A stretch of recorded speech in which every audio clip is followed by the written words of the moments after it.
Timothy, it's great to chat with you. Thank you so much for taking the time. Great to chat with you too, sir. Thank you for talking to me. Absolutely, absolutely. Till Death Do Us Part is so much fun. Good. Thank you so much. I'm glad you enjoyed it. Yeah, it's so fun. It's so fun. What was it that attracted you to this film?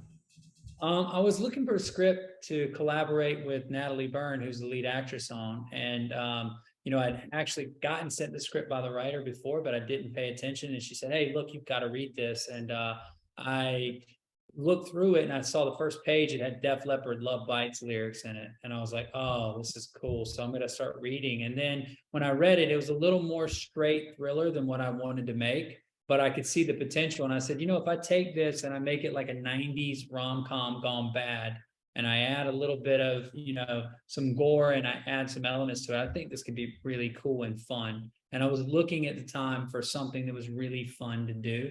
And so, yeah, that's what I was doing. I'm glad that you talked about Def Leppard there because the soundtrack is so key to this film in so many ways. I was wondering, what was it that made you want to use all these songs in such Yeah. unique ways? Well, I like the juxtaposition of using like a happy bubble gum, dun, dun, dun, dun, dun, dun, dun, dun. So I created actually a playlist at the beginning of the film and beginning of filming, and I said here to the actors, and I let them know this is what's on the record player or a song like this at this time. So everyone was informed in that process because I wanted it to be where it was like Frank Sinatra-esque songs while the groomsmen are walking through, and then to really have this magic record player that would reflect what the movie was going through or the exact opposite, because I like when there's juxtaposition of where the fight scene should be dun dun dun dun dun dun, and instead it's like Rock and Robin, sweet, and everybody's supposed to be smiling and happy, but instead they're like, oh. So I wanted to do a lot of that, and that was one thing that like interested me in making this, was to really just trying to bend the genres and to do a lot of making having the scenes be a little bit lighter, even though what was physically going on is violent, but it becomes lighter because of the music. I mean, you mentioned the one that I was going to bring up too. I will not hear Rockin' Robin quite the same way again. Uh, Awesome. Awesome. I mean, guys are getting impaled with knives in the eye and whatnot. I know that wasn't to that song, but still, Hey, it's so much fun. Um, for you, and I know you've had a lot of experience in the action genre. I'm wondering, what is it that you're looking for when you're crafting an action scene? Like, because these are really creative in some pretty confined spaces. yeah, I think one thing that was interesting about this is having actors who have the ability to do these stunts. Natalie's a ballerina, for example, so she can do the backflips, do all the kicks, do the punches. DY Seo is a martial artist, so he's able to do all this stuff. A lot of people having that training. That's one. Two is it always has to bend back to the character and what do they want. And in this situation, the bride is always trying to, get away, escape, or defend herself in these spaces. So from everything she's doing, the idea is, that she needs to get away from it or she has to run to it. And so that's how I kind of looked at crafting is how can you do this unique? And I also like when it doesn't feel so choreographed where you can't tell exactly, it's a little sloppy, but it still feels like a dance where you can go and shoot wider and not have to do shaky cam inserts. So there's a lot of stuff we did. If you go back and pay attention, that the action is wide, so you can see the actors' faces and reaction. Where the contact looks very real, and your character is always your lead character is really getting the shit kicked out of them. And honestly, we put the bride through a lot. I mean, she got kicked off of a dirt bike and beat up every which way but Sunday, and we put her through a lot for her to come out on top. You know, I like what you're saying there because one of the things we see in so many modern action scenes is, and there are great films that do it. Don't get me wrong, but it's a bit of a cheat.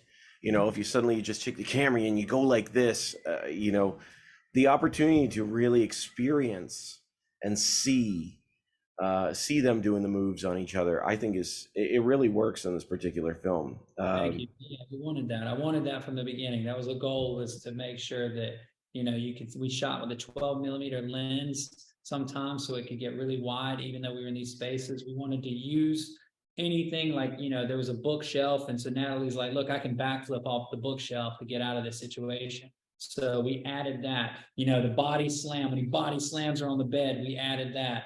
She grabs books and she starts throwing them. It's because we were in the location and books were there. So I'm like, let's add this to the fight because that's what the character would do.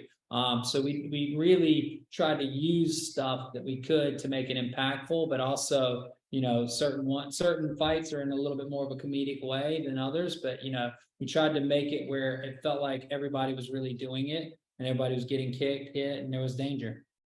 So that's interesting. So am I hearing you correctly? Is that you're planning the fight in the space? Like you're saying, okay, let's use this now.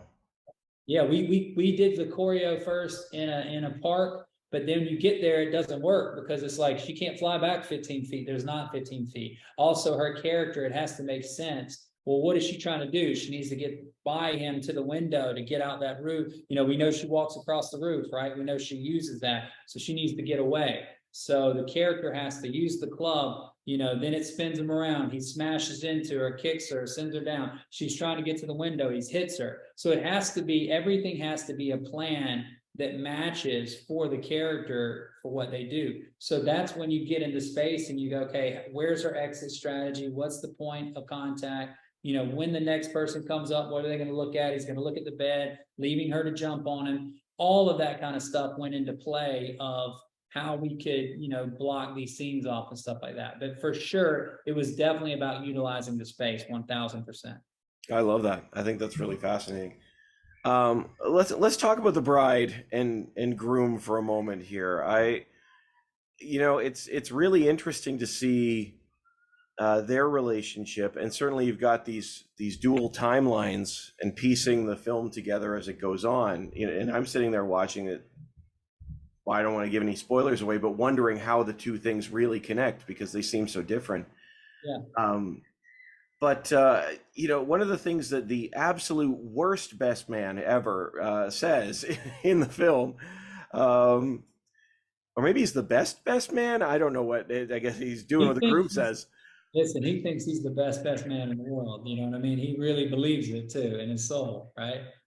It's true. But Yeah. he keeps repeating this speech. And Yeah. he says that love is an intense feeling of affection or concern towards another person. Yeah. So I would ask you this. Do you think that this couple are actually in love? I think, yes, they were in love, but I feel like that their difference over what happened on the boat, which I don't want to give away anything, and what they did, and that driving point was enough where even if she loved him, she knew there was no future because he wasn't going to change his ways and she had changed hers. So I think it's like in marriage or anything, if you literally looked at this as a metaphor, we sped up the process of the change. They changed through an event, but people eventually end up growing apart, right? And they may not kill each other physically, but they kill each other emotionally and they, hate each other at the end sometimes. Some people use their kids. So it's not a far stance to think they were, playing pretend, during the on the island and stuff like that, but they were actually in love. They had been partners for a long time. And then, once this happens where this certain event happens on the boat, she doesn't know anymore at that point. And you can see it in her eyes, like if that's what she wants. So we start the movie at the wedding, we end it with a proposal, and you can see the look in her eyes like she's not gonna go. But she knows at the same time that she's got to do something enough where she can get rid of certain people or they're going to come after her forever. And so in a way, we have an important line in there that I don't want to give away, but where, she says, I did, I wanted you here, I wanted you guys to be here. This is what it's all about, and you realize, oh shit, because now this is exactly what it wanted. She wanted the groom alone. She wanted it this way. And so she's not really as much of a victim as we let on in the beginning of the movie. Absolutely, absolutely. And Jason is great in the movie too. He's so much fun. Yeah, he's Yeah, oh, he's fun. But there's an interesting thing. I believe it's him that says this, and I wanted to ask you your thoughts on it. It's good knowing when you're close to death. It makes you remember how to live. I think yeah. that was Jason. I was wondering, as the car drives by, I was wondering from your perspective, is that true? You know, I don't know. I've had my own experience where I had a very impactful scare in my own life that was very meaningful that happened in 2021. And yeah, there was, and I think that you start appreciating things for sure. I think what he was, saying in the film is a little more metaphorical to, you have to live every day, and also not metaphorical because he was, in disguise, and he's basically letting him know he is an assassin. But I think that's a true statement. I'm glad you picked up on it. I believe that. I appreciate that. Just as we're starting to wrap up here, Timothy, I'm wondering what you hope people take away from Till Death Do Us Part. Honestly, I hope they think it's an entertaining, fun movie, because really and truly, there's a lot of things that are in there that have meaning, that are hidden underneath the humor. Marriage is a complicated thing for a lot of people. It's a wonderful thing for others. And I think that there is some, again, metaphorical and some things that, people will find more meaning in. But overall, I really just wanted people to have a good time. I wanted to make a fun movie that was, genre bending, that I got to make my 90s rom-com gone bad. And, I felt like I gave it all I've got. So I hope people will at least look at the artistry and effort of that and appreciate it. Well, it's absolutely a blast. I thank you so much for your time, and I wish you the best. Thank you, sir. I appreciate you watching. Thank you. Absolutely. Thanks, Timothy. Like you never stopped.